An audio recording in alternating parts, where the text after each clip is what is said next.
Eu vou botar para gravar então, tá? Comecei a gravar. Tem alguém no bate-papo aqui, quem é? Fui eu que confundi, viu, Júlia? Na verdade, quando vocês são 17, né? 16, professor. Se são 16 e 16 não tiveram dúvida, eu informei mal, não fui claro o suficiente. Além do mais, não ativei lá o link, né? Então, quer dizer, foi um duplo erro. Mas nada que a gente não conserte. Vou fazer um esforço para ser leve, porque vocês já vêm de uma manhã cansativa, mas o assunto é super interessante, tenho certeza que vocês vão gostar. É um passeio bastante instigante, bastante curioso, muito importante. Tenho certeza que vocês vão aproveitar bastante. Deixa eu ver onde é que está aqui a aula.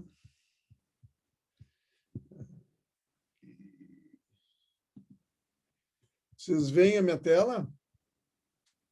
Sim, professor. Então, tá. Então, vamos aqui.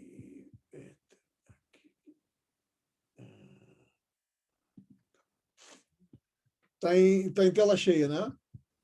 Uhum. Então tá, gente. Nós vamos falar hoje sobre micobactérias, uma introdução geral sobre micobactérias, depois alguma coisa sobre o Mycobacterium tuberculose em particular, e na terceira etapa nós vamos falar sobre tuberculose, passando sobre vários aspectos da doença. Então, a agenda é essa: micobactéria, taxonomia e algumas micobactérias em particular, o Mycobacterium tuberculose caracterizando o micro-organismo muito rapidamente, e depois uma metade da aula em diante, basicamente, sobre a tuberculose dentro de uma visão de cenário global da tuberculose, alguns dados recentes sobre a TB-Covid, transmissão do Mycobacterium tuberculose e algumas estratégias de controle da doença. Então, não seria injusto se nessa disciplina de microbiologia, e ao falarmos de tuberculose, eu não mencionasse que nós temos um grupo de pesquisa que já está aí na rua trabalhando, vamos ver, desde 93 começou essa linha de pesquisa, 92 começou essa linha de pesquisa, eu nem estava na universidade, 93 eu entrei.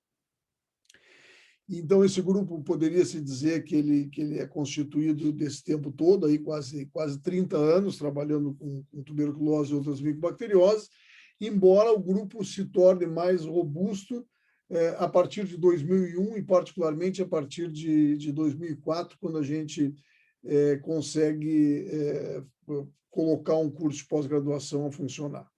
Então, o núcleo se chama Núcleo de Pesquisa em Microbiologia Médica, alguns de vocês já conhecem, tem alguns alunos da medicina participando, inclusive, dessa turma. Nosso maior objetivo é formar recursos humanos de qualidade voltado para a pesquisa, com o olhar da pesquisa acadêmica. Então, nós temos alunos de iniciação científica, temos mestrandos, doutorandos e pós-doc dentro desse grupo. Relação à tuberculose e outras micobacterioses, outras micobactérias, nós temos algumas linhas de pesquisa e serviços, que é interessante dizer também, porque boa parte da nossa infraestrutura de pesquisa é utilizada também para o diagnóstico de rotina da tuberculose e outras micobacterioses. Então, a gente faz diagnóstico de TB para o hospital, né, e outras micobacterioses também. Na linha, no braço da pesquisa, nós desenvolvemos métodos diagnósticos desde muito tempo, já faz aí uns 20 anos, mais ou menos, que a gente desenvolve novos métodos diagnósticos. Identificamos mecanismos de resistência aos antimicrobianos em micobactérias, desenvolvemos novos antimicrobianos e inibidores de efluxo, que são utilizados ou deveriam ser utilizados como adjuvante no tratamento, e trabalhamos também com genotipagem e sequenciamento. Cada braço desses tem um professor responsável, por exemplo, outras micobactérias, quem trabalha é a professora Ive, desenvolvimento de fármacos, a professora Daniela, que agora está de licença, mas se tiver a oportunidade de assistir algumas aulas dela em vídeo. Genotipagem trabalha e sequenciamento a professora André von Grol, que vocês já tiveram aula com ele, trabalha também com evolução. Então, esse é mais ou menos o perfil do nosso grupo de pesquisa, que está dentro do programa de pós-graduação nota 5. Na CAPES, vocês sabem que os programas são classificados, os válidos são classificados de 3 até 7. 5 já é considerado um programa consolidado, em posição de se tornar um programa de excelência.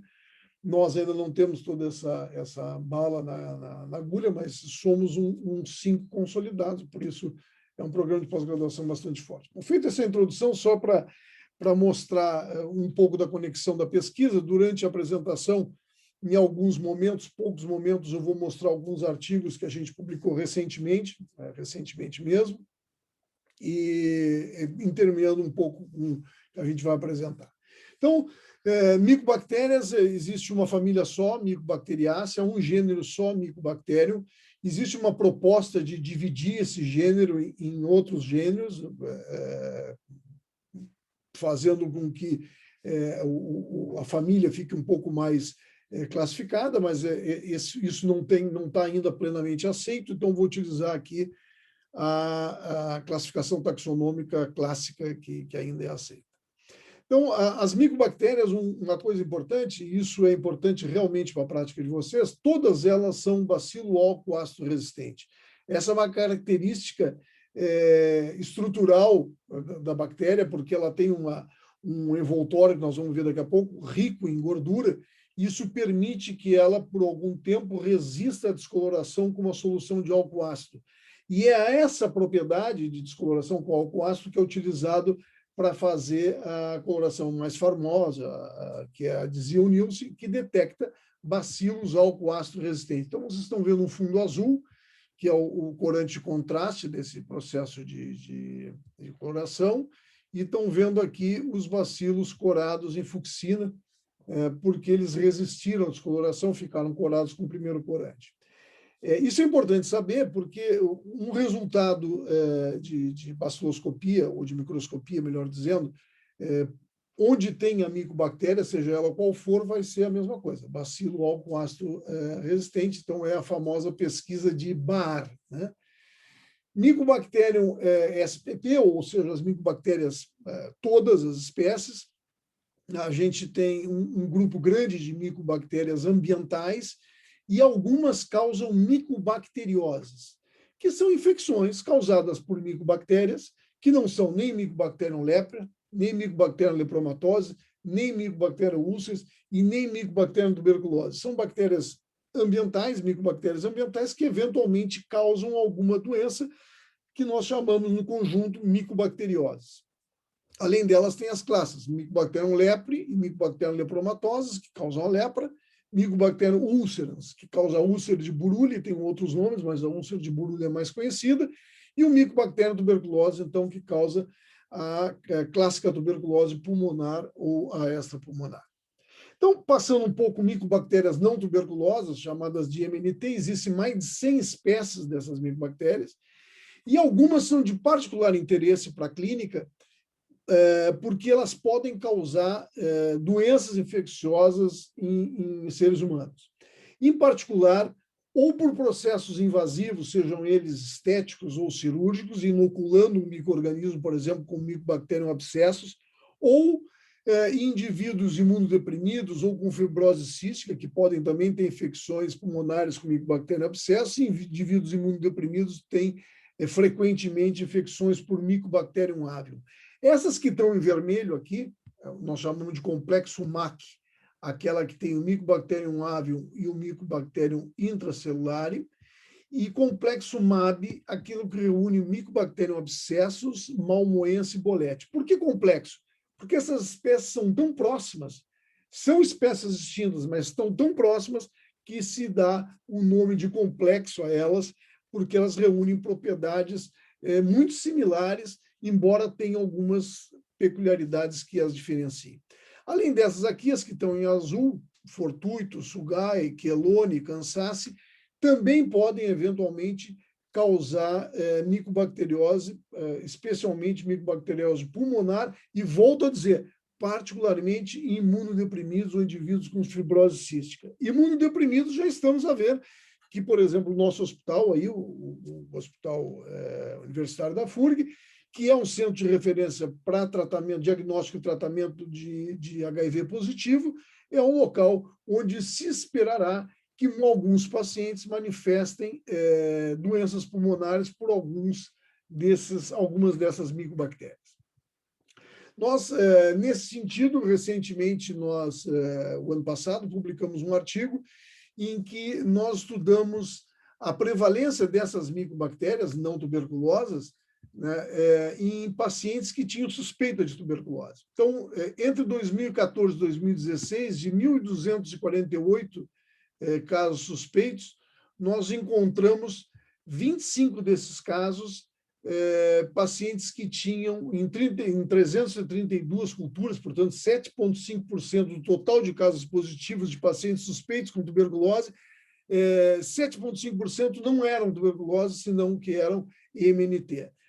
A maioria era HIV positivo, mas existia também HIV negativo e alguns que tinham essa condição desconhecida. A espécie mais prevalente foi o Avium e a segunda espécie mais prevalente foi o abscesso. Qual é a importância de fazer esse diagnóstico, então? Bom, eles são agentes etiológicos de doenças localizadas e sistêmicas, já disse isso. Várias espécies já foram descritas como agente etiológico de doenças pulmonares ou doenças locais, doenças de pele, etc.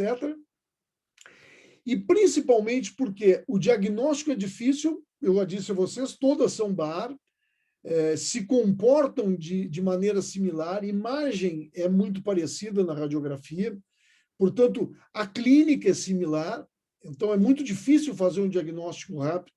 O tratamento não é igual ao da tuberculose, é bastante diferente, essas bactérias tendem a ser mais resistentes, o abscesso, então, é bastante mais resistente que o micobacterium tuberculose, o tratamento é completamente diferente.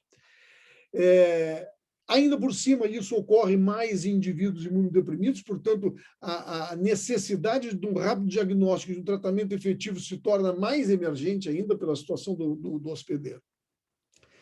Então, isso é o que nós tínhamos de micobactérias que não são tuberculose, não são lepra, não são úlceras, mas eu tinha que dar essa informação a vocês, isso é super importante, para que vocês tenham em mente, levem em conta a possibilidade de ter bacilo álcool ácido resistente que não seja o micobacterium tuberculose. Além dessas clássicas, tem o Mycobacterium leprae, né, agente etiológico da lepra.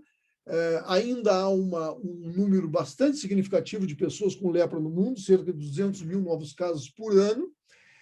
A maioria deles na Índia, mas o Brasil aparece como o segundo país com o maior número de casos de lepra. A maioria delas está na região norte do país, mas também existem casos e hotspots na região sul e sudeste. Como vocês podem ver aqui nesse planisfério, a distribuição, né, a maioria está na Índia, mas existem vários casos, e o segundo país com maior prevalência é o Brasil. E aqui nós estamos vendo só em casos em criança. A lepra tem como característica um espectro bastante amplo de forma clínica, desde o que se chama de lepra tuberculoide até lepra lepromatosa, passando pelo borderline tuberculose, borderline lepromatose, que são processos e manifestações da lepra distintas. A lepra lepromatosa, uma condição mais grave, mais deformante, e a lepra tuberculoide, uma condição menos grave. Nesse caso, menos grave aqui, você tem uma melhor resposta imune, uma menor quantidade de bacilo nas lesões, enquanto no outro extremo você tem justamente o contrário, uma resposta imune deficiente, uma maior carga bacilar.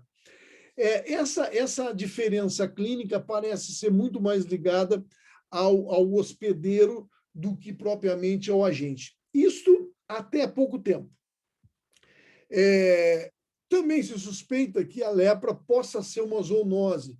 Isso porque já desde muito tempo se sabe que o Mycobacterium lepre é encontrado no Armadilho de Sete Bandas, foi o primeiro local que ele encontrou, no Novo México e no Texas, e no norte do país, México mesmo. Se encontrou tatu, que tem uma cola com 7 colorações, por isso 7 bandas, e se encontrou nesse animal o Mycobacterium lepre. E desde então há a possibilidade de que se considera a possibilidade de que a lepra também seja uma zoonose, embora a transmissão do Mycobacterium lepre seja frequentemente pessoa a pessoa. Há 5 anos atrás se descreveu uma outra espécie similar ao Mycobacterium lepre, mas não igual, tá? E chamado Mycobacterium lepromatosis. E esse Mycobacterium lepromatosis é muito similar ao lepre, mas é uma espécie diferente, genomicamente diferente, o suficiente para ser uma nova espécie. Então, se criou aí mais um complexo Mycobacterium lepre, que é o Mycobacterium lepre propriamente dito e o Mycobacterium lepromatosis. Parece ser que esse Mycobacterium lepromatosis está no esquilo vermelho, no red squirrel, e se supõe que ele tenha maior patogenicidade que o Mycobacterium lepre, isso ainda está por ser confirmado, seria uma diferença que poderia indicar aquele espectro de manifestação clínica não só dependente do hospedeiro, mas também dependente do agente etiológico. Assim como o Mycobacterium lepre e o Mycobacterium lepromatosis, ambos se duplicam a cada 2, 3 dias. Então, leva 2, 3 dias para se duplicar uma célula em outra, a Escherichia coli a cada 20 minutos. Né? Então, vocês vejam já aí há um processo que torna essa doença infecciosa com um desenrolar bastante lento. Né? Não cresce em meio artificial, tanto uma quanto outra, ainda não tem um meio artificial que permita o crescimento dessas espécies. E assim como o Mycobacterium lepre, também se suspeita que ela possa ser uma doença zoonótica, transmitida também do animal para o homem. A terceira micobactéria que eu queria falar, a gente falou de micobactérias ambientais, especialmente ave e abscesso, falou do Mycobacterium lepre e lepromatose, e não poderia deixar de citar outra micobactéria que também é muito importante, não no Brasil ainda, mas ainda porque em algum momento poderá ser, é o Mycobacterium ulcerans. Né? Ele causa doença que tem vários nomes, mas a mais conhecida é a úlcera de Buruli. Essa doença foi encontrada, se não me engano, no Congo, né? Foi diagnosticada a primeira vez no Congo. O reservatório não se sabe ao certo se são insetos, se são animais, mas é uma bactéria ambiental que acabou adquirindo um plasmídio com uma toxina. Tá? Provavelmente ela é originária do Mycobacterium marino e se tornou Mycobacterium ulcerans ao adquirir um plasmídio com uma toxina, com uma lactona. E ela pode causar uma doença bastante agressiva de pele, levando a dano ósseo e, inclusive, a amputação. Aqui vocês estão vendo casos graves da úlcera de Buruli. Uma das grandes dificuldades aqui não é tanto o diagnóstico de Buruli, mas senão o tratamento, que é bastante difícil, essa bactéria é bastante resistente. Até aqui, alguma pergunta? Vamos adiante. Se quiserem me interromper a qualquer momento, podem fazer, não? Fica à vontade. Então, vamos falar um pouco do Mycobacterium tuberculose. Vocês estão vendo nessa figura aqui, mais uma vez, a mesma lâmina de Mycobacterium com bacilo álcool ácido resistente. Eu repito a mesma lâmina porque eu quero insistir que todos os Baar têm essa forma e todas as micobactérias têm esse mesmo aspecto ao microscópio. No fundo, vocês estão vendo colônias, né? Destaque para colônias de cultivo de Mycobacterium tuberculose, parece uma ambrosia, né? Falando mais microbiologicamente, parece um fungo, e não é à toa que o nome mico vem dessa origem, né? Porque ele, além de crescer lentamente, como a maioria dos fungos, ele também tem um aspecto de colônia similar aos fungos, e por isso se deu o nome de Mycobacterium, né? mico de fungo. E, como não poderia deixar de ser, existe um complexo Mycobacterium tuberculosis também, e só que esse complexo é muito maior que os outros complexos que nós vimos. Todas essas espécies que estão aqui listadas têm uma diferença de menos de 1% no genoma. E acreditem, apesar de ser tão pouca diferença, elas têm propriedades fisiopatológicas bastante diferentes, afinidade, tropismo por hospedeiro bastante diferente. O Mycobacterium tuberculosis, como já sabemos, é a bactéria que preferencialmente causa tuberculose no homem, mas pode eventualmente causar em animais. O Mycobacterium bovis causa tuberculose no bovino e alguns animais, como cão, etc., mas também pode causar tuberculose no homem. Mycobacterium caneti causa tuberculose no homem, é uma bactéria mais rara, parece ser mais antecessora do Mycobacterium tuberculose que a gente tem hoje. Mycobacterium africano causa tuberculose, especialmente numa região da África. O BCG é o Bacilo Calmette-Guerin, que a gente vai falar daqui a pouco, é um Mycobacterium bovis atenuado, né, é utilizado para vacina, pode eventualmente causar tuberculose em pacientes imunodeprimidos. Mycobacterium microti causa tuberculose em roedores, Pinipide causa tuberculose em lobo marinho, Capri causa tuberculose em caprinos e ovinos, e Mungi causa tuberculose em camelo. Todas essas micobactérias têm uma diferença, como eu lhes disse, bastante pequena em relação ao genoma, menos de 1%, mas comungam de propriedades, sim, iguais, mas também divergem quanto a tropismo, quanto a fisiopatologia, etc. Características principais, então, eles todos são bacilo álcool ácido resistente, como já vimos, são ricos em guanina e citosina no seu DNA, isso é próprio de bactérias gram-positivas, e filogeneticamente ele o Mycobacterium tuberculose, o Mycobacterium em geral, é visto como uma bactéria gram-positiva filogeneticamente.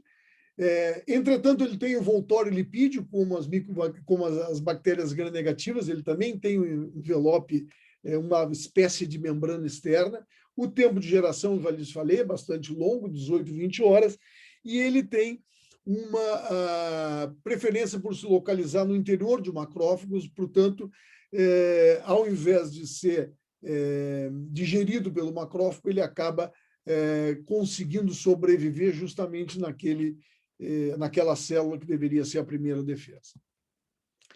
Aqui é uma figura, uma estrutura mostrando a complexidade da parede do Mycobacterium tuberculose. Vocês estão vendo aqui várias células, onde é que estão as células aqui de gordura, né?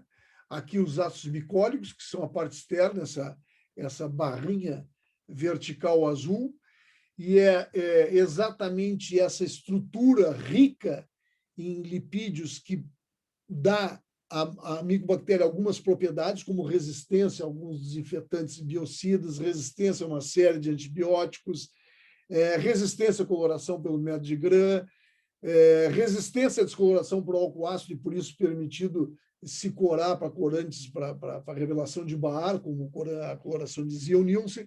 Tudo isso está...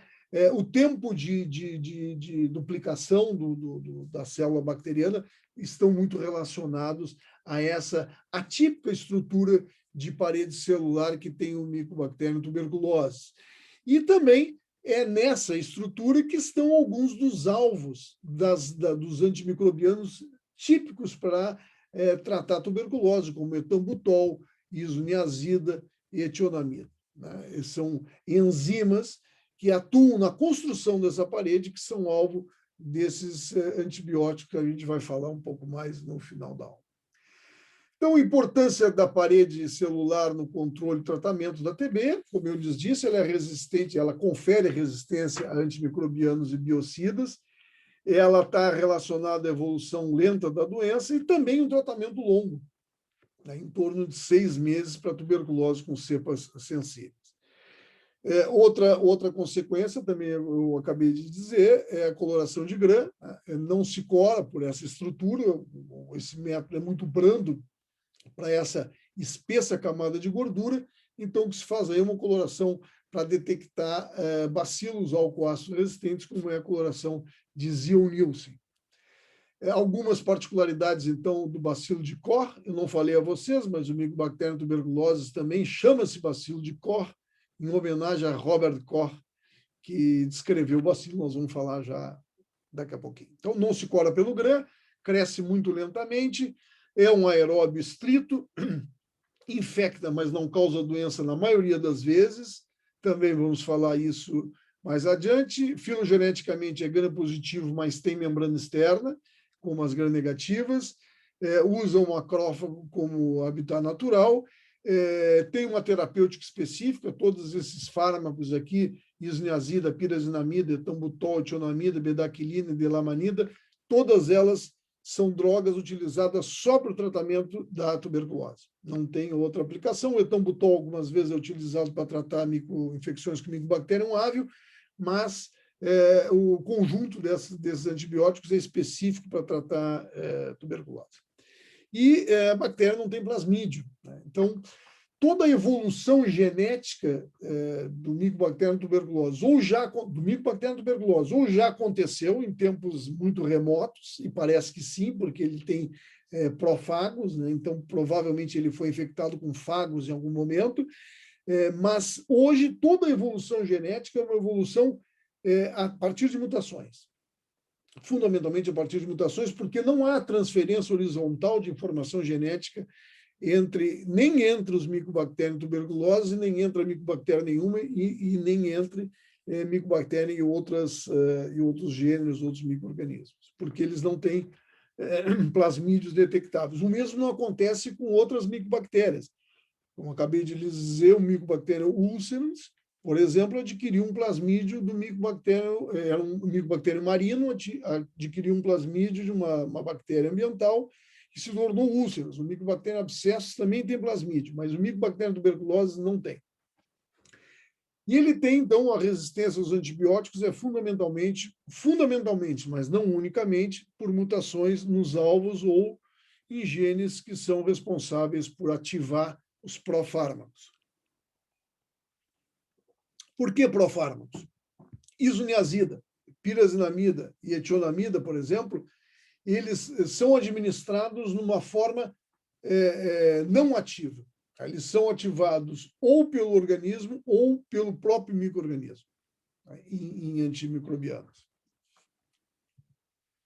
Então, entrando na tuberculose, aqui vocês estão vendo o simpático médico alemão, Robert Koch, e ele reporta, então, na noite de 24 de março de 1882, na Sociedade de Fisiologia de Berlim, ele reporta que a tuberculose, que até então tinha uma etiologia desconhecida, e alguns achavam que era uma doença crônico-degenerativa, como Virchow, por exemplo, ele comprova que o Mycobacterium tuberculose era o agente etiológico da doença, e, portanto, a tuberculose, então, era uma doença infecciosa. Isso é um enorme avanço no processo que se segue, diagnóstico, controle, etc. 10 de abril ele consegue publicar o seu paper, né? E esse artigo, então, foi publicado na Sociedade de Fisiologia em 10 de abril de 1882, alguns dias depois da sua apresentação. Então, aqui está a descoberta, 1882, tem alguns pontos interessantes que eu gostaria de chamar a atenção. Em 1890, a segunda setinha que vocês estão vendo aqui em vermelho, Koch anuncia a descoberta da cura da tuberculose. Infelizmente, não era a cura da tuberculose, era a tuberculina, que hoje a gente utiliza na forma de PPD, derivado proteico purificado. E ela, apesar de não ter, infelizmente, não ter ação como terapia, ela tem utilidade como diagnóstico de TB latente, que nós vamos falar mais tarde. Ele ganha o prêmio Nobel alguns anos depois, 1905. 1921, portanto, há 100 anos, se desenvolve uma vacina, é a mesma vacina que nós continuamos utilizando, chamado BCG. BCG é uma homenagem a Calmette e Guérin, Alberto Calmette e Camille Guérin, que eram 2 veterinários, desenvolvem essa vacina no Instituto Pasteur de Lille, e a vacina é utilizada até hoje. Em 1943, na época de ouro dos antibióticos, então surge o primeiro antibiótico para tratar a tuberculose, a streptomicina, acho que já falei a vocês em outro momento. Ela é descoberta por Selman Waksman, um ucraniano que trabalhava na Universidade de Rutgers, na Pensilvânia, trabalhando com Streptomyces do solo. Ele isola, ele e seus colegas isolam a streptomicina.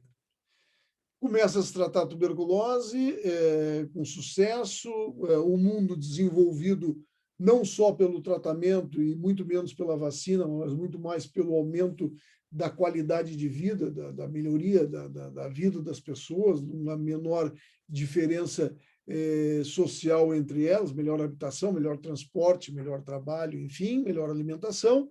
O mundo desenvolvido começa a ter a tuberculose como um problema menor, de tal forma que a própria OMS, em meados de 80, ela, final da década de 70, meados de 80, ela desativa toda a estrutura de controle da tuberculose, porque já não era um problema nos países desenvolvidos, embora continuasse sendo um grande problema nos países de desenvolvimento. Na década de 80, então, surge a AIDS, que faz com que se retome o problema da tuberculose nos países também desenvolvidos. Junto com a AIDS, começam os grandes movimentos migratórios, que nós ainda estamos aí vendo, ainda não chegou no pico, né? Nós estamos vendo um crescente movimento de migração no mundo inteiro, e isso fez com que, e nós bem sabemos agora com a Covid, que não há fronteira para o micro-organismo, né? Você pode exigir passaporte das pessoas, mas dificilmente você vai conseguir, com isso, conter a expansão e a disseminação de micro-organismos patógenos. Em 98,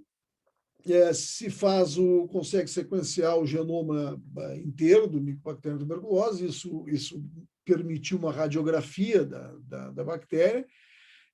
Mas alguns anos antes, 93, quando a OMS dá conta que a tuberculose aumentava a sua prevalência, a sua incidência, e se tornava de novo um grave problema em vários países, ela decreta de novo a tuberculose como emergência global. Fatos e dados. Alguma pergunta até aqui?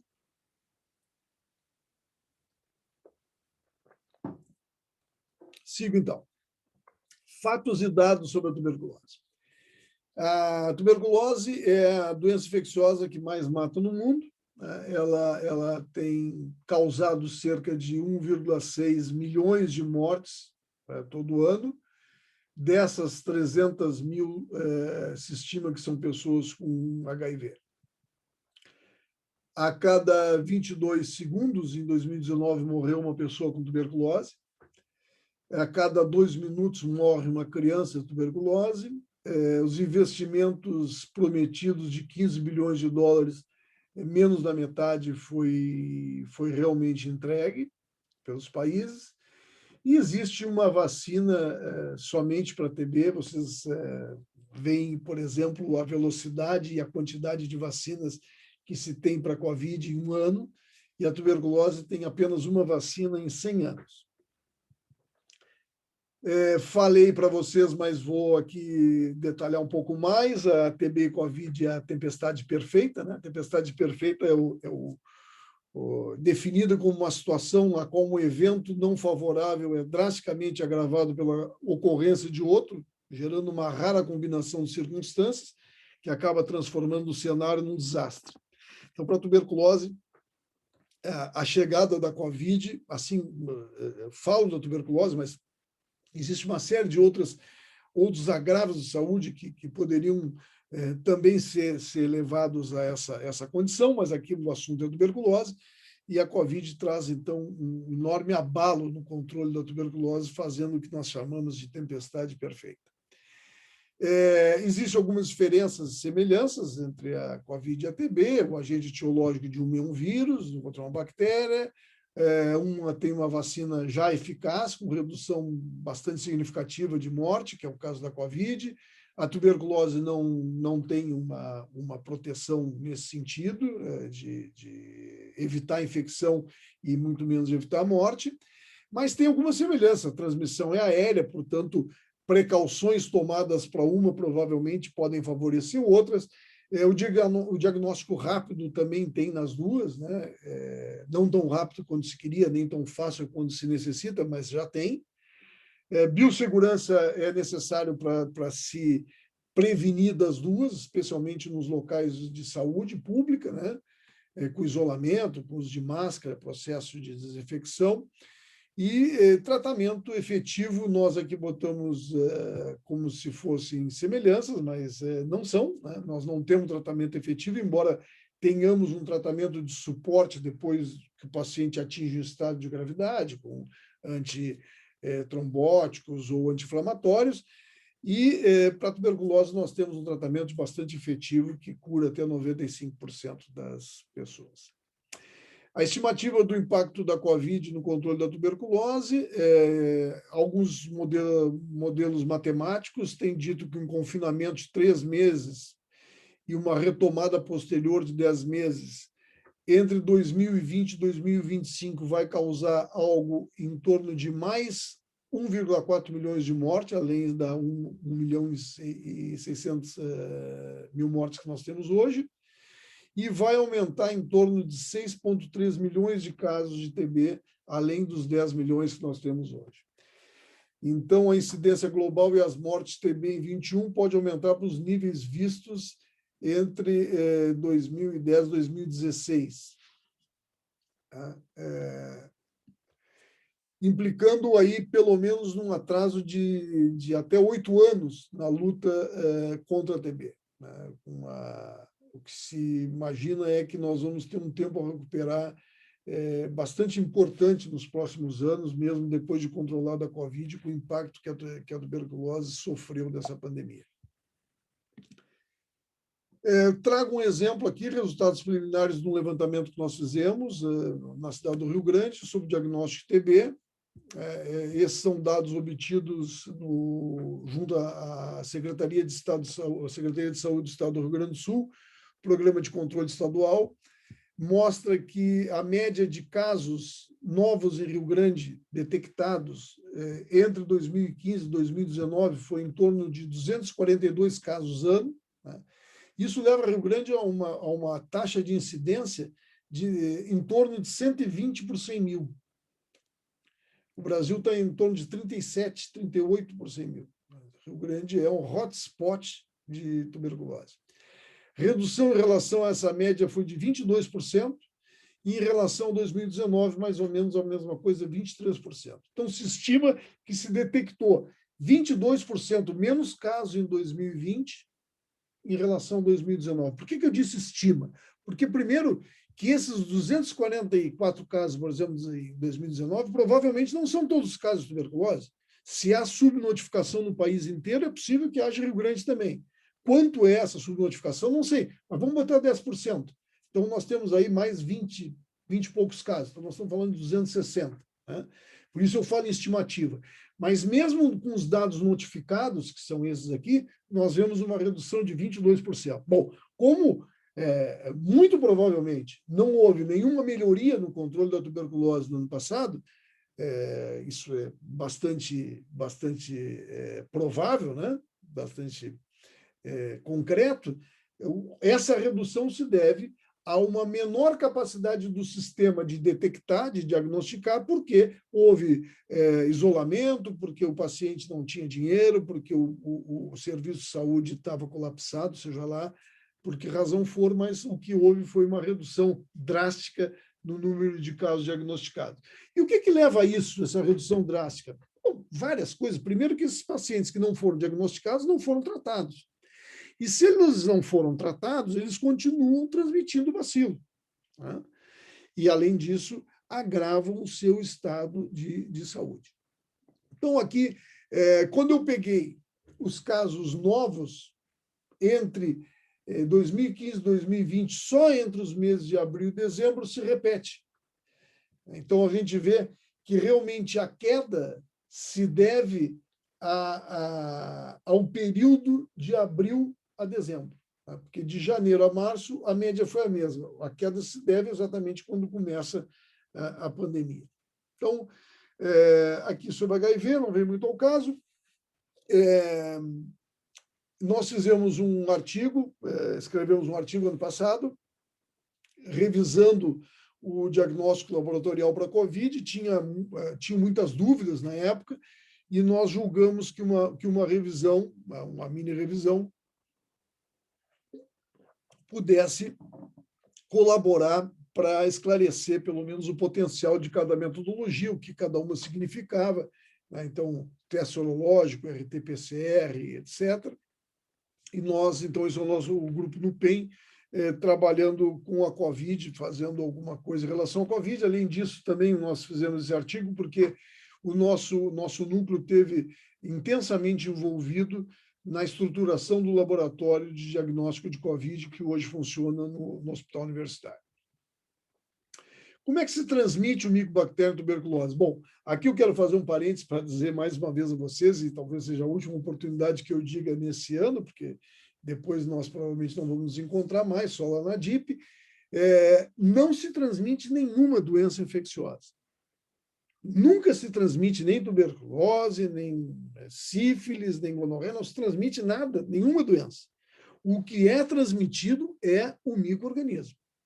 Então, uma pessoa transmite para outra, e o micobactéria tuberculose é um exemplo típico, ele é um ótimo exemplo para ilustrar o que eu estou dizendo.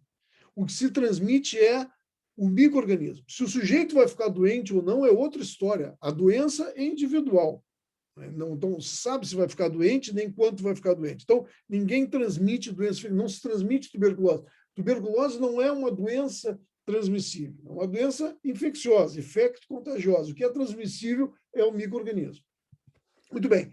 Bom, quando nós não sabemos de alguma coisa, a gente tem várias alternativas. Ou nós não opinamos, ou nós especulamos, e agora você sabe que na época das mídias sociais, nós nos revelamos, nós, enquanto humanidade, nos revelamos expertos em várias coisas, né? Especialmente daquilo que a gente não conhece.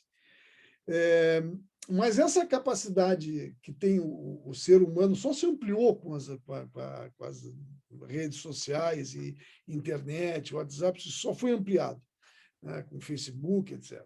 Porque é da natureza humana fazer suas especulações e basear, e dentro dessas especulações, fazer uma hipótese muito bem sustentada no nada, né? Então, a melhor maneira de você ter uma hipótese bizarra é desconhecer absolutamente sobre o que você está falando, né? E a tuberculose, quando não se sabia que era um agente infeccioso, era um micro-organismo que era transmitido, foi atribuído ao vampirismo.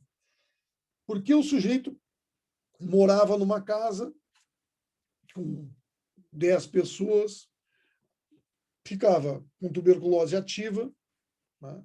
Espirrava, tossia, né? Jogava o bacilo para tudo que é lado. Esse sujeito, sem tratamento, porque tratamento não havia, definhava, ia ficando branco, mas alguém estava sugando alguma coisa desse pobre cidadão, ele ia ficando branquinho, magrinho, tísico, né? E morria. E os outros, alguns dos outros que ele infectava, tinham o mesmo curso da doença. Também ficavam magrinhos, branquinhos, então era o vampirismo. Esse sujeito foi sugado pelo vampiro e ele mesmo volta para sugar os outros. Essa hipótese foi muito sustentada no meio oeste americano, que há pouco tempo elegeu o Trump, então eles continuam acreditando em coisas bizarras. Mas a transmissão do micobactéria tuberculose, ela se dá fundamentalmente através da tosse e do espirro, que nessas gotículas tem o bacilo, né, dentro. E esse bacilo pode, segundo estudos de 50 anos atrás, né, sobreviver em condições adequadas de temperatura e umidade, né, até 3 horas, 70%, 50% sobrevive 6 horas e 30% 9 horas. Então, imagine você que alguém entrou num trem de subúrbio, metrô, deu uma bela tossida, bela espirrada, aquelas gotículas leves que ficam suspensas no ar. Ali estão, o sujeito saiu, entra outro desavisado, respira profundamente naquela massa, as suas gotículas e se infecta com micobactéria tuberculose. Então, essa é uma possibilidade bastante concreta de infecção. Mas na tuberculose, como eu disse a vocês antes, há uma diferença clara entre infecção e doença.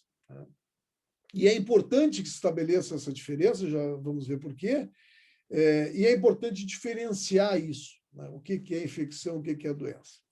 Por quê? Porque nós temos aí em torno de 10 milhões, como eu lhes disse antes, de pessoas com tuberculose ativa, novos casos de tuberculose ativa por ano, em torno de 12 milhões de casos de prevalência, né, por ano. Mas se estima que cerca de 1/3 a 1/4 da população mundial esteja infectada com micobactéria tuberculose. Significa que são indivíduos que têm a infecção com micobactéria tuberculose, mas que não desenvolvem tuberculose ativa. Então, 1/3 a 1/4 da população mundial, é uma estimativa, estará infectado com micobactéria tuberculose, mas não desenvolve doença ativa. Essa doença ativa ocorre aí, a prevalência hoje é em torno de 12 milhões, com 10 milhões de casos novos por ano. Muito bem. Eu fiz essa figurinha porque eu tinha uma figura de um artigo em inglês, mas achei que essa figurinha ficava mais fácil da gente ver. Você tem um paciente com TB ativa, é preciso que se diga que a estimativa é que cada caso de TB ativa, o sujeito com TB pulmonar, né, espirrando, tossindo, ele infecta cerca de 10 pessoas por ano. Ele infecta 10 pessoas por ano. Esse novo infectado, né, o sujeito está com TB ativa, infecta alguém, esse indivíduo que recebeu o bacilo, 5% desse indivíduo desenvolve TB ativo imediatamente. Quem é que desenvolve mais frequentemente? Os subnutridos, os imunodeprimidos, as crianças menores de 5 anos, populações mais vulneráveis sob o ponto de vista imunológico e muitas vezes mais vulneráveis sob o ponto de vista social. Esse indivíduo com TB ativa recebe um tratamento que nós vamos ver no final, um tratamento bastante efetivo, embora longo, e 95% das pessoas se curam. 95% das pessoas que recebem o tratamento padrão durante 6 meses, o tratamento se cura. Mas esse indivíduo que se infectou pode não adoecer, a maioria não adoece, já vimos isso. E ele pode receber o bacilo e o organismo dele eliminar. Quem faz isso? Quantos fazem isso? Nós ainda não sabemos. E por que alguns fazem, outros não? Também não sabemos. Há uma série de pesquisas buscando a resposta imunológica que justifique essa eliminação, mas isso ainda não é conhecido. E esse indivíduo pode, então, ficar infectado num estado que se chama de TB latente. Ele está infectado, mas não é um tuberculoso, ele não está com TB ativa, mas o bacilo está lá dentro, o bacilo está lá guardado. Esse indivíduo que tem a TB latente pode, no curso da vida, eliminar o bacilo. Como? Quando? Quem? Não se sabe também. Mas isso pode acontecer, e hoje existem testes que... Como é que se sabe que ele vai eliminar se não se sabe que ele tem latente? Não, existe teste hoje que você detecta se o indivíduo tem TB latente e você faz um acompanhamento ao longo dos anos e vê que ele deixa de ter aquela resposta de TB latente, então provavelmente ele eliminou o bacilo. Esses indivíduos que têm a TB latente, porque tem o bacilo dentro deles, pode 5% ao longo da vida desenvolver TB ativo. Quais são as circunstâncias ao longo da vida? Imunossupressão, comorbidade como diabetes, infecções, tratamento com imunossupressores, idade, tudo isso pode levar a que 5% desses indivíduos com TB latente desenvolvam TB ativo ao longo da vida. 50% dos indivíduos com HIV positivo com TB latente tendem a desenvolver TB ativo. 50%. Vejam, é um número muito importante e requer alguma ação, requer alguma atitude. E nós vamos mostrar que atitude é essa agora. É o tratamento profilático. Durante muito tempo se discutiu qual era a finalidade de você fazer um tratamento profilático, tá, para quem tem TB ativo, para quem tem TB latente. E qual era o risco de você fazer esse tratamento profilático? O que significa isso? Você detecta o sujeito com TB latente, você, então, sabe que esse indivíduo está infectado, você não tem certeza se a infecção, se o bacilo já foi eliminado e aquilo é só uma resposta imune, ou se ele está ainda infectado, por todos os efeitos você considera ele como infectado. E como alguns indivíduos têm grande propensão a desenvolver a TB ativa a partir da TB latente, o caso do HIV positivo, por exemplo, se faz um tratamento profilático. Hoje é um tratamento com isoniazida, existem outros fármacos que estão sendo colocados como alternativas à isoniazida, como a rifampicina, por exemplo. Então, se trata todo paciente que é positivo para TB latente, que é co-infectado com HIV, se trata. Paciente imunodeprimido que é positivo para TB latente, se trata. E crianças com menos de 5 anos, que são contatos de TB ativa, por exemplo, contatos dentro da casa, também se faz o tratamento profilático. Com isso, acredita a OMS que vai haver uma redução bastante significativa desses casos de TB latente que se transformam em TB ativa e que vão ter que receber aquele tratamento longo de 6 meses padrão. Alguma dúvida até aqui? Vocês ainda estão aí? Sim, professor. Está bem claro. Esse quadrinho ficou bem legal para entender. Então, vamos lá. Então, como é que se controla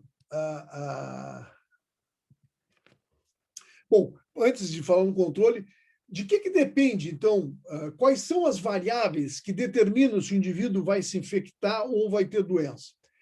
Existem variáveis ligadas ao hospedeiro. Imunogenética, não se sabe exatamente se tem estudado alguns polimorfismos em genes que codificam algumas citocinas, mas ainda não se chegou a um consenso qual é a determinação, ou melhor, quais seriam, porque é mais de uma, certamente, os polimorfismos e os locais desses polimorfismos que determinam essa diversidade de resposta imune. Qual é a diversidade genética que deixa o indivíduo melhor preparado ou menos preparado para fazer a resolução por si só da infecção? Comorbidades, já falamos, né? Diabetes, por exemplo, co-infecções, já falamos, HIV, idade, né? As idades extremas, muito jovem e muito idoso. O patógeno, de acordo com a quantidade que você recebe de bacilo, você tem uma maior propensão a desenvolver, em modelo animal, doença ou infecção. Quanto maior a carga bacilar, maior a dificuldade do sistema imune em controlar aquela população que está sendo inoculada, portanto, maior chance de ser TB ativa. E hoje se sabe que as diversas cepas de micobactéria tuberculose que circulam pelo mundo podem ter diversidade quanto à virulência, portanto, quanto à capacidade de causar doença. O tratamento efetivo, o tratamento terapêutico é importante, né, para resolver a doença, e o tratamento profilático também é importante para impedir que uma infecção em alguns pacientes se torne doença.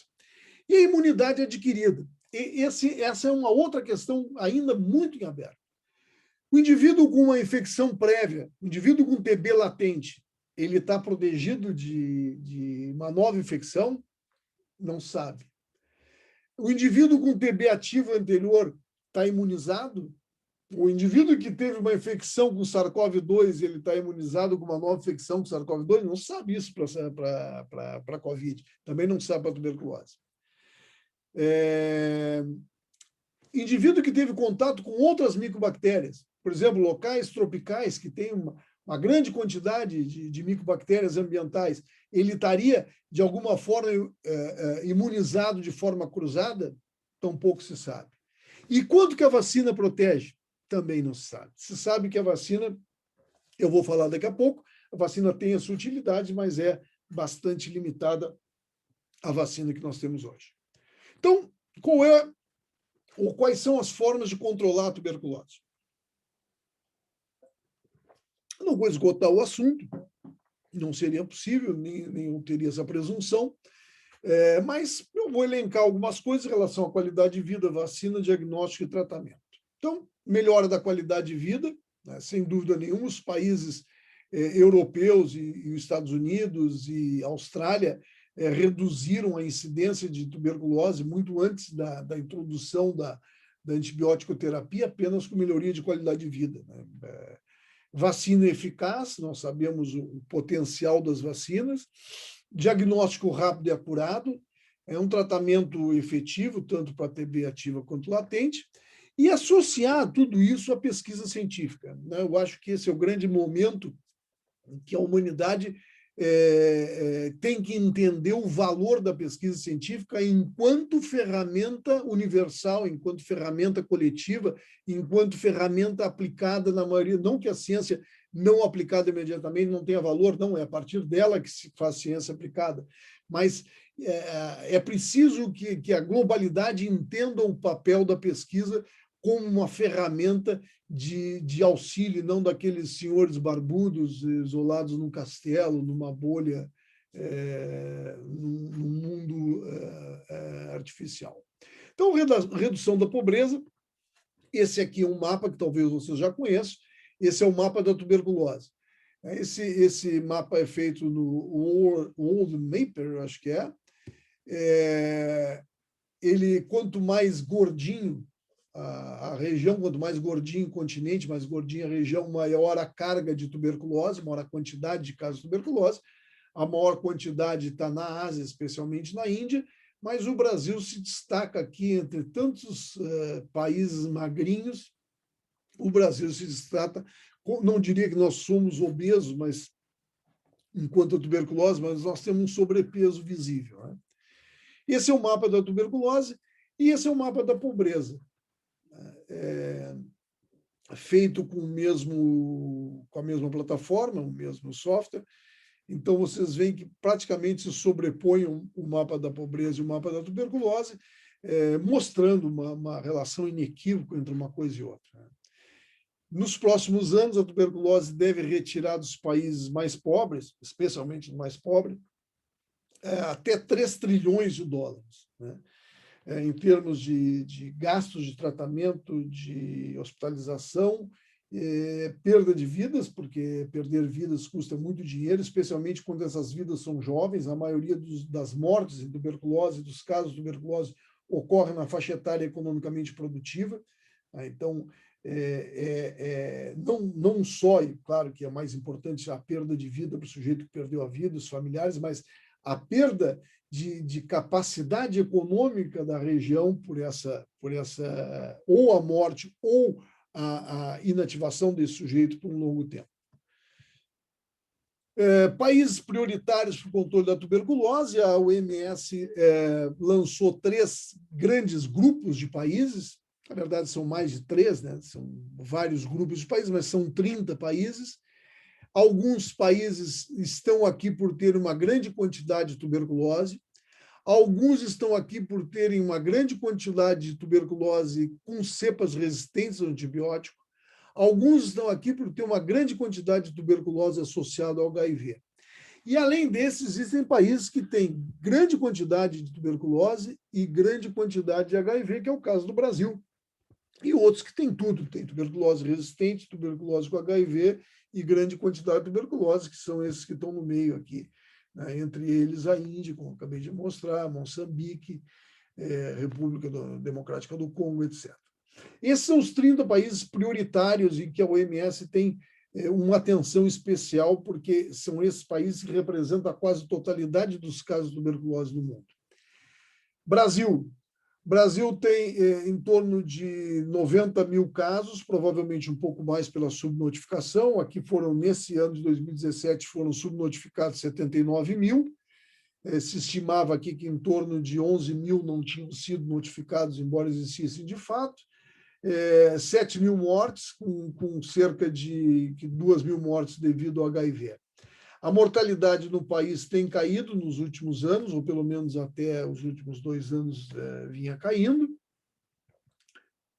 mas 13% não são diagnosticados ou notificados no Brasil, isso é muito preocupante, e ainda é a primeira causa de morte entre as doenças infecciosas, né? Especialmente pacientes com AIDS no Brasil. O Brasil tem, eu não preciso dizer, mas o Brasil tem uma distopia bastante grande entre as classes sociais. Aqui vocês estão vendo um condomínio luxuoso em São Paulo, ao lado de uma favela.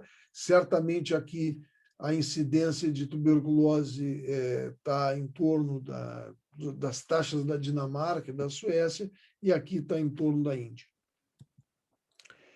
Populações de maior risco, os indígenas têm até 3 vezes mais risco de desenvolver tuberculose, pacientes com HIV têm até 28 vezes, população privada de liberdade também, moradores de rua em torno de 56 vezes maior possibilidade de desenvolver tuberculose. Esses percentuais aqui é o percentual de carga desses grupos na tuberculose total. 10% da tuberculose, mais de 10%, em alguns locais, bem mais do que isso, estão dentro das prisões. Aliás, quem está dentro da prisão, eu gosto sempre de frisar isso, quem está dentro da prisão é o prisioneiro, né? O bacilo não, porque o bacilo sai, quando esse prisioneiro é colocado em liberdade, o bacilo sai através das visitas que ele recebe, o bacilo sai quando ele foge, o bacilo sai com o agente penitenciário, o bacilo está livre, quem está preso é o indivíduo, né? É o doente. Então, é preciso controlar a tuberculose em todos os seus focos. E aqui também uma presença importante de TB-HIV. Isso não é uniforme no país, em alguns locais é mais, no Rio Grande do Sul isso é bem mais, né? Essa taxa aqui é em torno de 12%. Em algumas cidades é 30%. Nesse sentido, aqui eu trago 2 artigos que a gente publicou, um em 2015, 6 anos atrás, e outro recentemente, outro ano passado, 2020, onde nós, em 2015, a gente fez um estudo na PERG, em Rio Grande, e viu que tinha uma alta taxa de tuberculose e uma alta taxa de transmissão de bacilo dentro da prisão. Isso a gente vê identificando, genotipando, uma impressão digital do bacilo, e vê que é o mesmo bacilo em vários doentes com tuberculose, e essa distribuição clonal, como se chama, é o mesmo clone em vários pacientes, mostra que é a transmissão de um para o outro.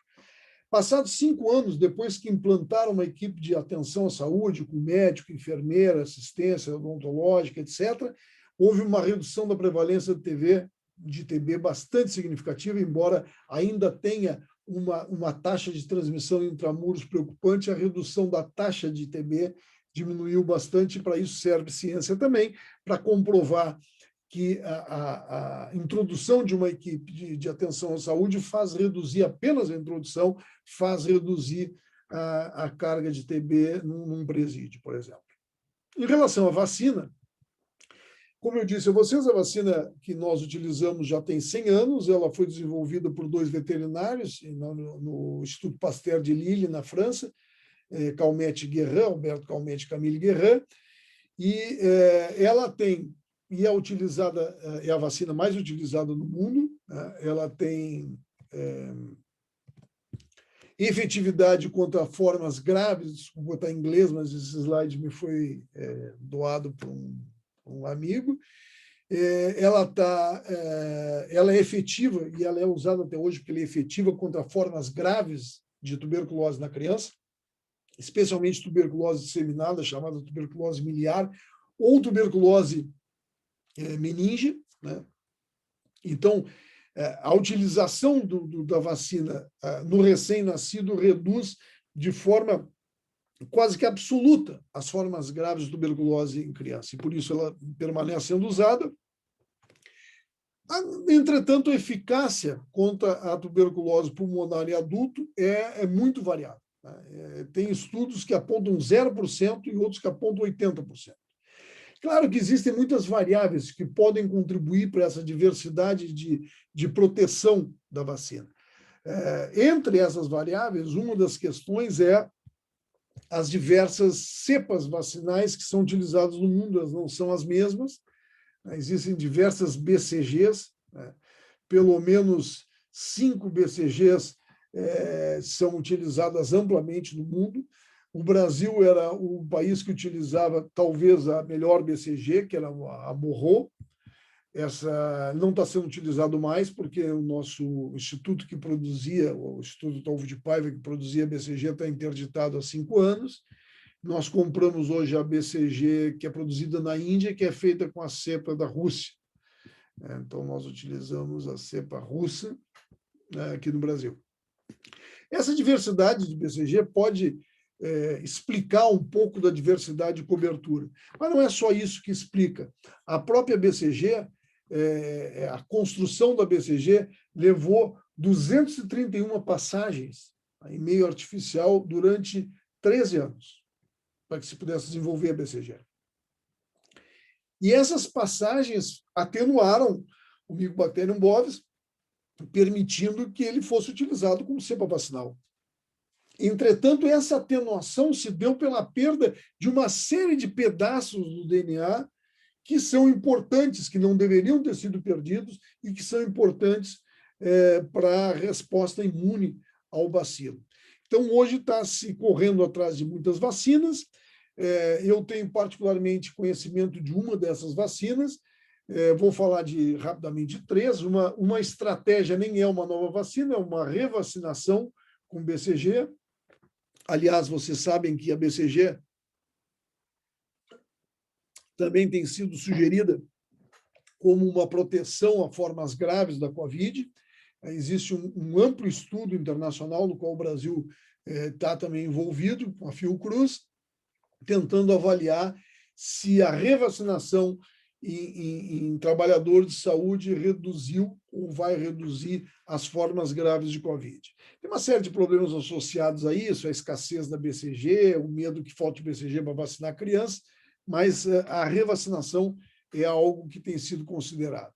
Uma outra vacina é a VPM-1002, que é produzida no Instituto Max Planck, da Alemanha, junto com o Serum Instituto da Índia, que eu acho que é onde o Brasil está importando a vacina, a Coronavac, não, a Coronavac vem da China, a que veio da Índia, não me lembro se foi a... Enfim, não me lembro qual é que veio da Índia. Se foi a de Oxford que está sendo produzida na Índia, não tenho certeza. Bom, essa vacina é um Mycobacterium tuberculosis atenuado, se tira um gene, o UREC, e se coloca um gene de listéria, e com isso se dificultaria a capacidade que tem o Mycobacterium de impedir a formação do fago lisossomo e potencializaria a propriedade imunogênica dele. Eu, particularmente, conheço essa vacina, MTB-VAC, porque ela começou a ser feita quando eu estava começando meu doutorado, em 98. Então, nós estamos falando aí de bastante tempo, né? 98 faz 23 anos. E o pai dela é o professor Carlos Martins, da Universidade de Saragoça, e essa vacina ela inativa 2 genes que estão ligados à virulência do Mycobacterium tuberculose, portanto, ele se torna avirulento e é uma cepa integral de Mycobacterium tuberculose.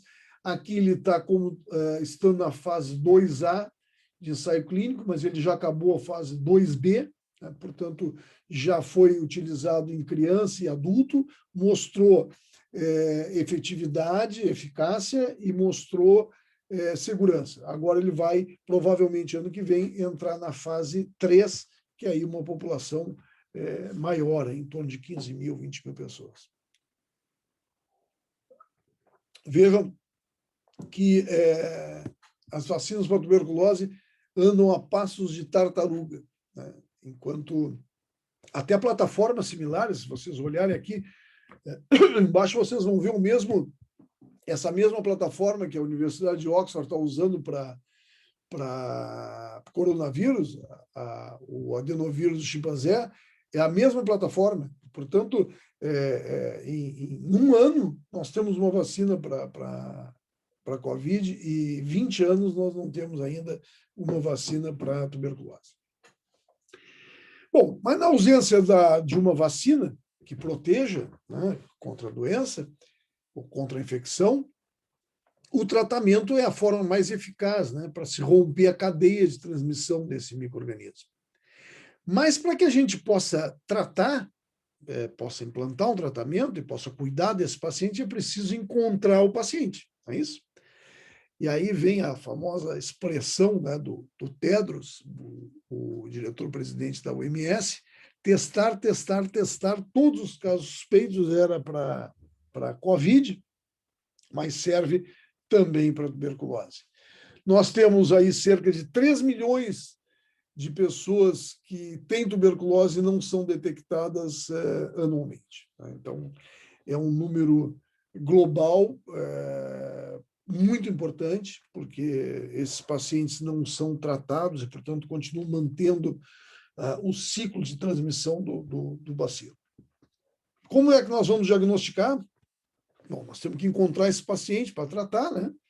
Então, o diagnóstico mais utilizado no mundo, ainda é o mais utilizado, é a microscopia, chamada reduzidamente de baciloscopia, porque se procura um bacilo, mas, na verdade, pode ser que tu não encontre o bacilo, né? Então, o que tu faz é microscopia. Né? Tu olha no microscópio, é microscopia. Se encontrar um bacilo, tu encontrou um bacilo na microscopia. Mas, enfim, na rotina se chama baciloscopia. E o método de coloração mais comum é o Zeol-Nielsen para detectar, então, o bacilo álcool ácido resistente, aquela velha figura que vocês estão vendo lá desde o início. Esses testes são rápidos, em uma rotina, 48 horas, uma rotina de um hospital, por exemplo, e tem um custo baixíssimo, né? Uma coloração bastante barata, uma lâmina de vidro, um par de olhos e um microscópio. Bastante baixo o custo. Entretanto, ele tem uma sensibilidade baixa, em torno de 60%, 65%, dependendo do microscopista, né, do especialista.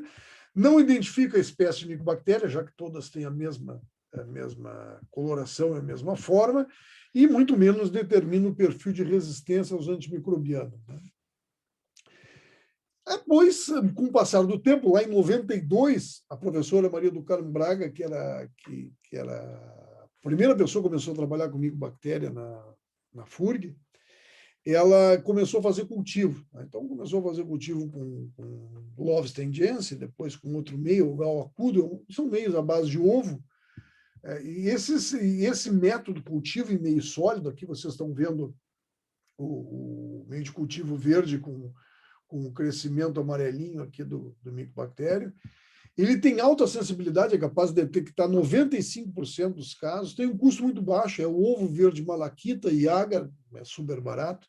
Não depende de um fabricante, embora seja vendido comercialmente, ele pode ser fabricado in-house, pode ser fabricado no laboratório. Permite identificar a espécie de micobactéria, a partir daí você pode fazer um teste de detecção de antígeno, pode fazer uma prova bioquímica, vai demorar um pouco mais, não pode fazer uma prova bioquímica, você consegue identificar a micobactéria. Permite determinar o perfil de resistência, a partir daí você pode fazer um teste de sensibilidade aos antibióticos. Entretanto, o resultado é tardio. Leva de 30 a 60 dias. Você não vai deixar o paciente com suspeita de tuberculose esperando o resultado 30, 60 dias, então vai ter que partir com um tratamento empírico. Né? E exige biossegurança, porque, na verdade, você trabalha com um patógeno de nível 3 de biossegurança. Existem 4 níveis, esse é o nível 3, exige uma área específica para trabalhar, uma cabine biológica específica, sistemas, protocolos de contenção, equipamentos de proteção individual. Então, não é qualquer lugar que trabalha com cultivo, e nós fazemos cultivo de micobactéria, então, desde 1996. Uma alternativa são os cultivos em meio líquido. A bactéria demora 30, 60 dias, como eu disse a vocês, porque ela se duplica, quase leva um dia para se duplicar, 18 horas para se duplicar. Então, isso tarda realmente para que se detecte colônia. Ela começa a crescer, mas até que você veja a colônia, que você consiga olhar uma colônia palpável, ela leva esse tempo todo. Aí alguém bolou o seguinte: bom, eu não posso acelerar o crescimento do micobactéria, embora se eu botar em meio líquido, a agitação, ele cresce um pouco mais rápido, mas não vai ser muito mais rápido que 28 dias. Mas eu posso detectar o crescimento dele antes de ver a colônia. Então, a BD lançou um sistema chamado MGIT, Mycobacterial Growth Indicator Tube, que é o seguinte: é um tubo. Vocês estão vendo o tubinho aqui, lá embaixo tem uma, lá na base do tubo tem um anel de parafina mesmo, embebido com uma substância chamada rutênio. Quando a bactéria cresce, ela consome o oxigênio desse tubo aqui do meio de cultivo e reduz o rutênio. E ao reduzir o rutênio reduzido fica fluorescente sob luz UV. Mais tarde, eles criaram uma máquina, o Bactec, que detecta essa fluorescência. Então, ficou um sistema semi-automatizado. Você semeia nesse tubinho aqui, coloca dentro da máquina. Quando a máquina lê a fluorescência, detecta a fluorescência, ela te avisa. Você não vê colônia no tubo, mas o que ele detectou foi metabolismo bacteriano. Detectou o consumo de oxigênio pela bactéria. Essa estratégia, ela tem alta sensibilidade, similar ao sólido, 95%. É semiautomático, como eu disse a vocês. Antes do Bactec, a gente tinha que olhar todos os dias diante de uma lâmpada UV para ver se tinha fluorescência. Permite identificar a espécie bacteriana, assim como no cultivo meio sólido. Permite identificar o perfil de resistência num teste posterior. E o resultado, que era de 30 a 60 dias, agora é de 10 dias, podendo ser até de 8 dias. Então, já encurtamos aí uma barbaridade de tempo com um teste super sensível. Ele tem alto custo, não é um teste barato, tudo isso é comercial, ao contrário do meio sólido. Depende do fabricante, na verdade, você tem a máquina em comodato, mas você tem que comprar o resto tudo do fabricante. E também exige biossegurança, porque, afinal de contas, aí também vai estar crescendo micobactéria. The Dream. Grande sonho era um teste mais rápido. E esse teste surge com a base, com a plataforma chamada GeneXpert. O GeneXpert para tuberculose chama-se GeneXpert TB-RIF. RIF de rifampicina e TB de tuberculose. No Ministério da Saúde, que implantou há alguns anos o teste, o GeneXpert no Brasil, ele chama-se teste rápido por uma questão de royalty, né, de marca comercial. Para não usar GeneXpert, ter que pagar para fabricante, para ser feito royalty, se utiliza a nomenclatura de teste rápido. Esse teste é um teste molecular, como eles disse, tem altíssima sensibilidade, muito similar ao cultivo. É automático, totalmente automático. Você coloca a amostra dentro desse cartuchinho aqui. Não sei se vocês conseguem ver, parece um cartuchinho daquelas impressoras de jato de tinta. Esse cartuchinho vai para dentro da máquina, do módulozinho. A gente tem essa máquina porque nós fizemos um projeto para o Ministério. O Ministério colocou 5 máquinas para pesquisa. Isso há 6 anos atrás. Nós fizemos um projeto, foi aprovado, e a máquina ficou conosco. Nós continuamos recebendo insumos do Ministério para fazer diagnóstico, né? Isso é prestação de serviço agora. E então nós temos a máquina no laboratório. Tem alta sensibilidade, é automatizada. A gente coloca a amostra aqui, coloca dentro da máquina. A máquina, em 2 horas, te diz se é micobactéria tuberculose, portanto, já está feita a identificação, e ela identifica a resistência. Nesses cartuchinhos que nós estamos utilizando aqui, detecta a resistência à rifampicina, que é um dos principais antibióticos utilizados no tratamento.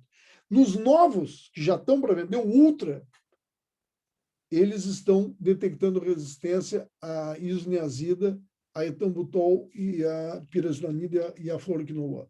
Então, portanto, ampliando bastante a pesquisa de resistência à sensibilidade. E o resultado agora são 2 horas. Nós partimos de um teste altamente sensível que levava 60 dias para um teste que dá o resultado em 2 horas. Portanto, um avanço fabuloso sob o ponto de vista de rapidez diagnóstica. Entretanto, ele tem um alto custo, é tecnologia importada.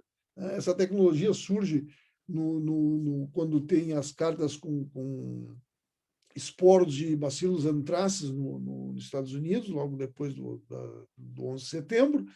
E depois, como não tinha mais bioterrorismo, eles transformaram em algo comercial para dar dinheiro. Depende do fabricante, a Cefeide, por exemplo, nós estamos com um problema de manutenção do equipamento, que é mais um problema, né? E a manutenção do equipamento é cara, é anual. Nós conseguimos a máquina por projeto, portanto, nós não temos, a Faculdade de Medicina, a FURG, não tem como dar manutenção para o equipamento, é algo em torno de 12 mil anuais.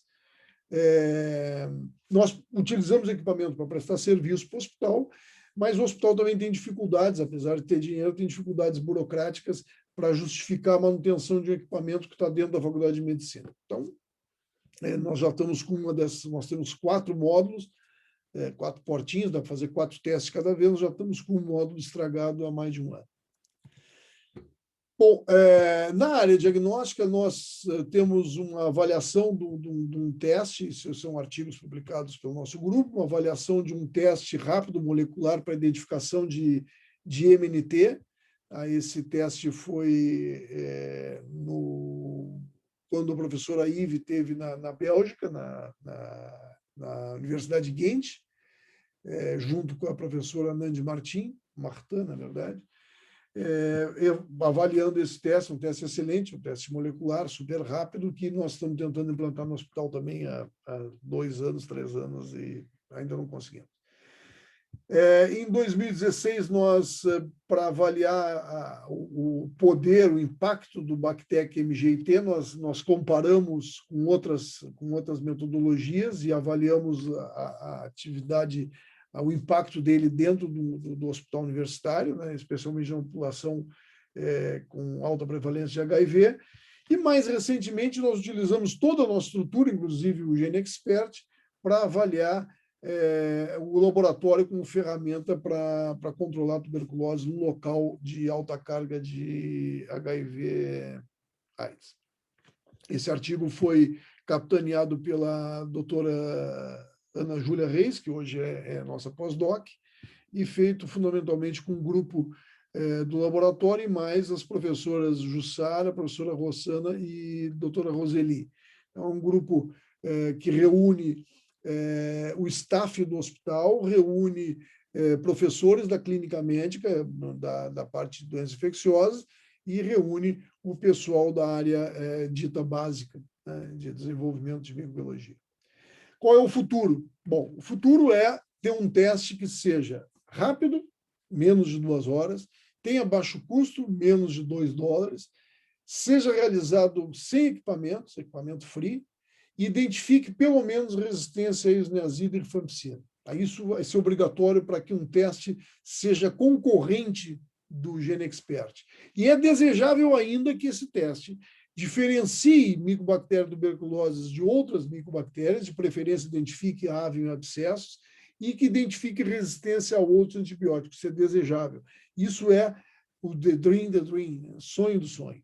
Bom, nós estamos junto com o professor Caio Rode, e a professora Yulia Gerasimov, da Universidade Central da Flórida, desenvolvendo uma plataforma molecular que é a base de um DNA-Zyme, de uma abordagem diferente, uma nova plataforma diagnóstica.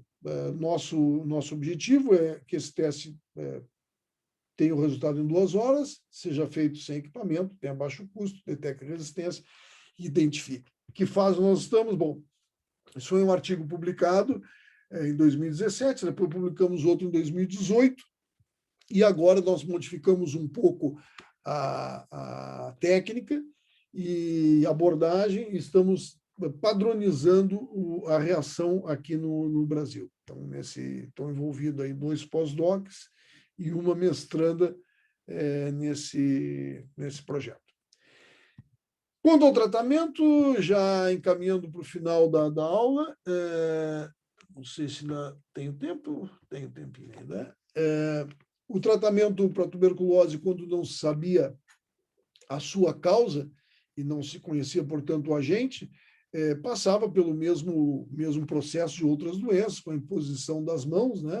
O nobre, o rei, colocava a mão sobre o súdito do doente e dizia, cura-te. Nunca ninguém se curou, mas nunca ninguém reclamou também, mas era chamada imposição das mãos. Cavalgadas na beira do mar, óleo de fígado de bacalhau, quem não teve essa experiência, evite, né? É uma coisa horrorosa. E banho de sol, né, nos sanatórios.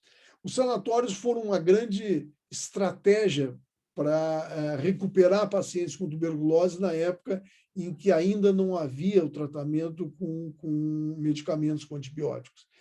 E comunga do mesmo princípio do óleo de fígado de bacalhau, que é aumentar a concentração de vitamina D. Nos sanatórios havia banho de sol, que vocês estão vendo aqui as crianças tomando banho de sol, e, além disso, eram melhor alimentados, né, na maioria das vezes. E o óleo de fígado de bacalhau também tem uma grande concentração de vitamina D. Mas o grande boom, realmente, vem quando o Waxman descobre a streptomicina, né, e implanta a streptomicina no tratamento para a tuberculose. A primeira pessoa, uma senhora que foi tratada com streptomicina, se recuperou e logo em seguida se começou a implantar streptomicina para vários pacientes, se viu que selecionava rapidamente bactérias cepas resistentes e acabou se modificando, então, a estratégia, agregando novos fármacos, e é isso que a gente tem hoje. A gente tem uma politerapia, né? O esquema básico é fundamentalmente esse aqui, vocês estão vendo, 2 meses com rifampicina, isoniazida, pirazinamida e tambutol diariamente, e 4 meses com rifampicina e isoniazida. Hoje tem formas farmacêuticas, um comprimido com todos esses fármacos juntos, um comprimido que não é muito pequeno, evidentemente, mas facilita a ingesta, e depois os 4 meses com um comprimido que reúne rifampicina e isoniazida. Quando o paciente está infectado e adoece com uma cepa resistente, ou ele seleciona uma cepa resistente, a coisa complica. O esquema para tratar multiresistência é bem mais complicado. Aqui eu falo em quinolona, streptomicina, canapicina, capromicina e micacina. Todas essas micinas aqui são injetáveis, as quinolonas não, mas as quinolonas facilmente desenvolvem, selecionam cepas resistentes, melhor dizendo. Recentemente se introduziu um fármaco novo, a bedaquilina, mas ainda não está amplamente distribuído, é um fármaco caro, né? Então, o tratamento básico com essas drogas baratas, ela tem uma taxa de cura de 95%, conforme vai se modificando o tratamento, ele vai ficando mais tóxico e a taxa de cura vai diminuindo. Percentual de cura no Brasil, isso não mudou muito, esse dado é de até 2016, mas não mudou muito. Vocês vejam que a taxa de cura não passa de 70%, 75%, estimada que seja pelo menos 85%. O Brasil está patinando, alguma coisa acontece que não avança, né? O abandono permanece o mesmo, portanto, também não conseguimos reduzir a taxa de abandono aqui em verde, né?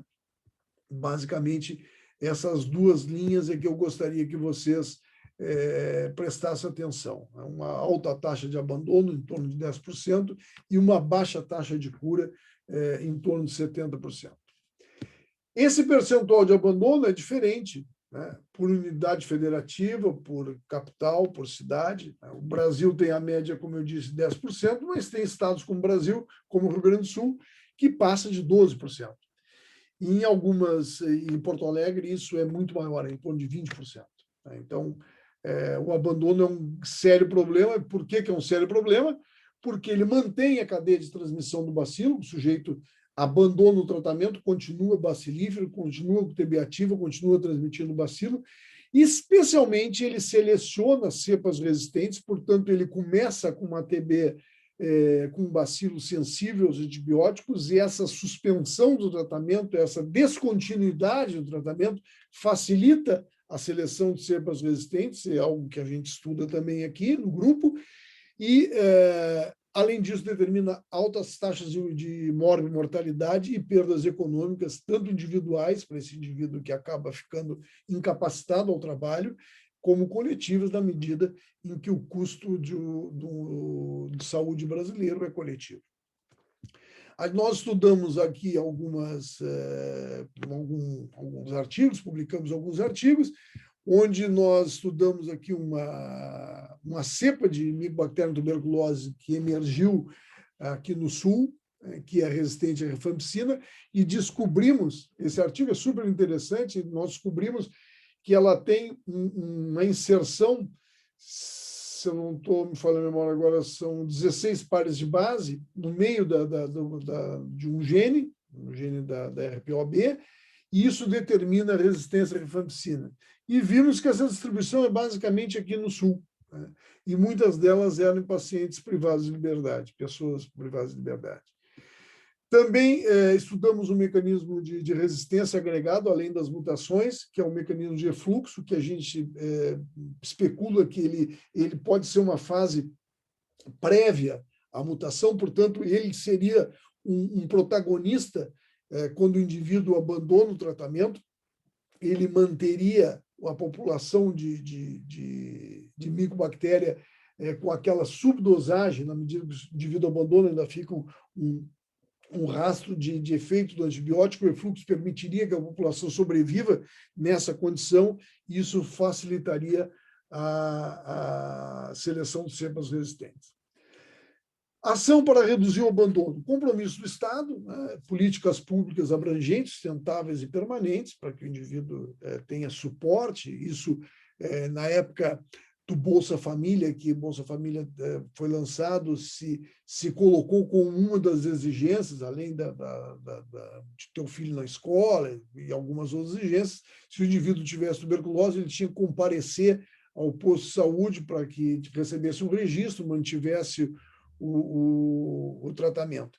Depois também se colocou como atrativo uma espécie de pacote de alimentos, né? uma bolsa de alimentação, para que o indivíduo se animasse a manter o tratamento durante esse longo período de 6 meses. Expandir assistência em saúde com resolutividade, quer dizer, que o sujeito vá a uma UPA, um UBS, e ali ele tenha já o diagnóstico, tenha o monitoramento, tenha o tratamento, e por isso foi muito bom descentralizar, a ideia de começar a descentralizar o tratamento, que está recém começando. Reduzir o tempo de tratamento, né, isso é super importante, o tratamento é de 6 meses, então são precisos novos antimicrobianos, novos adjuvantes, novas estratégias terapêuticas com esses novos antimicrobianos e com esses adjuvantes para reduzir o tempo de tratamento, digamos, de 6 para 4 meses, já seria fantástico, e ampliar o tratamento diretamente observado, que é esse onde um agente de saúde vai onde o sujeito está, na casa, no trabalho, na rua, na prisão, onde ele estiver, e dá a ele o fármaco e vê ele ingerir o fármaco diariamente. Ah, mas isso custa caro. Custa caro? Será que custa mais caro que o tratamento de uma tuberculose com cepas resistentes? Certamente não. Certamente não. Então, é um compromisso de Estado. Cabe dizer, sem mimimi, que o paciente com tuberculose, via de regra, ele faz parte do grupo de pessoas invisíveis da sociedade de uma maneira geral, né? Então, ele não tem uma boa representatividade política nem social, e muito menos econômica. Isso faz com que ele tenha uma invisibilidade que determina um certo descaso, ele não está elencado entre as prioridades do Estado, via de regra. Nós, então, trabalhamos sob o comando da professora Daniela, nós trabalhamos desenvolvendo novos antimicrobianos, aqui o caso típico de uma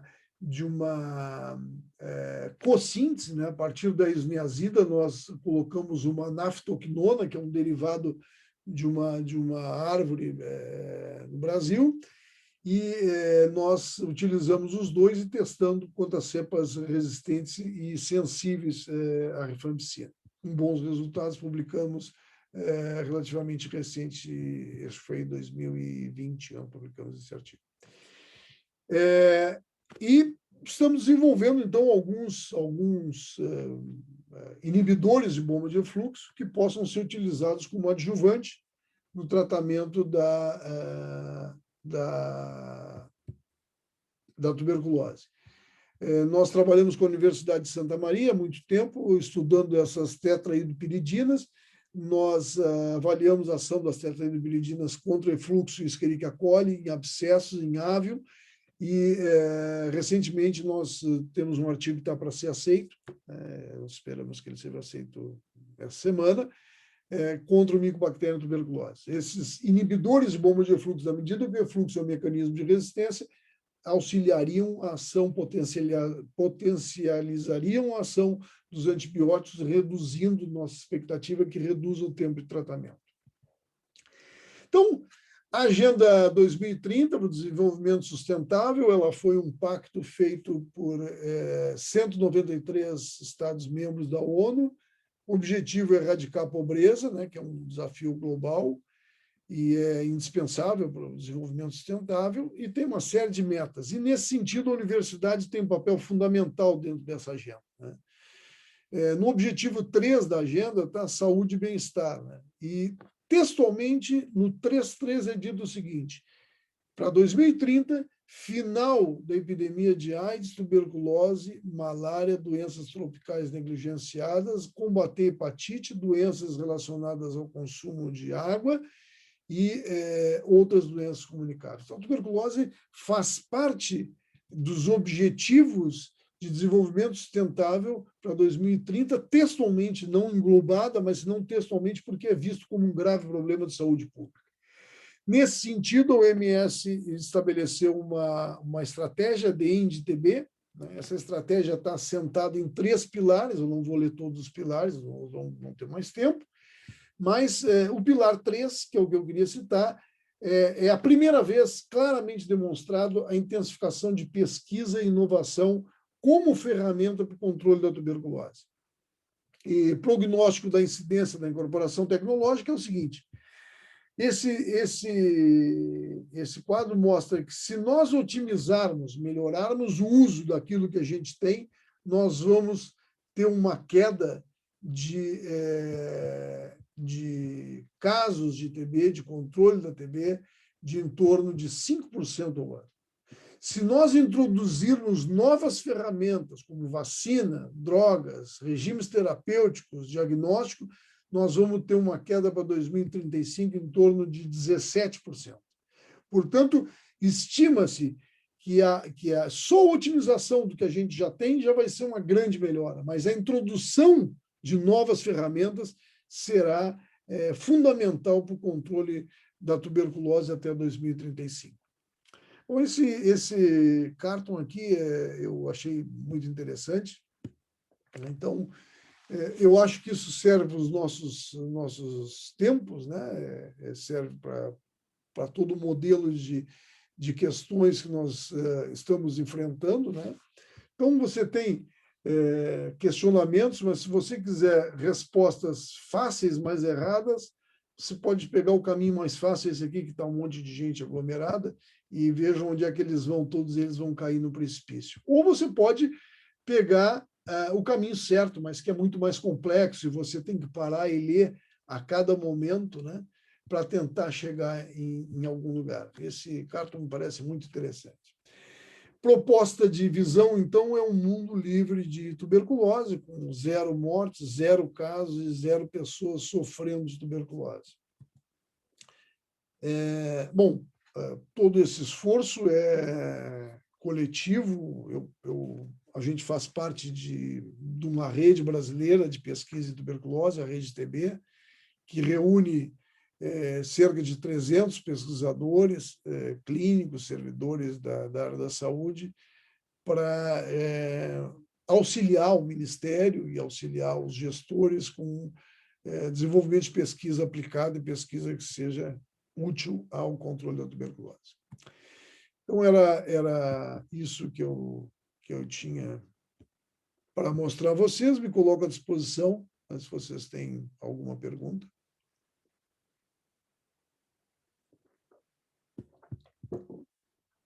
Ninguém tem pergunta nenhuma? Acho que não, professor. Então, tá bom. Então, agradeço a atenção de vocês. Eu vou colocar hoje ainda a aula lá na plataforma. E então a prova ficou para quarta-feira, né? Isso, dia 28, né? Quarta-feira. Como é que ficou? Quantas horas vocês tiveram na AIP para fazer a prova? Eu não lembro. O parasito? Um parasito. Não lembro. 4 horas, mais ou menos? Porque tinha eu acho que é 4 horas. Só que depois que entra, não tem como sair e entrar de novo, né? É só isso. Não tinha como entrar e sair. Eu acho que é isso, né? Era? Acho que era. Era. Eu vou seguir a mesma regra. Vou botar o mesmo tempo. Tá bom? Muito obrigada, professor. De nada. Um prazer. Uma boa tarde. Para vocês A aula também. foi ótima. Tá bom, muito obrigado. Foi um prazer. Tchau, vocês. Tchau. Professor, obrigado.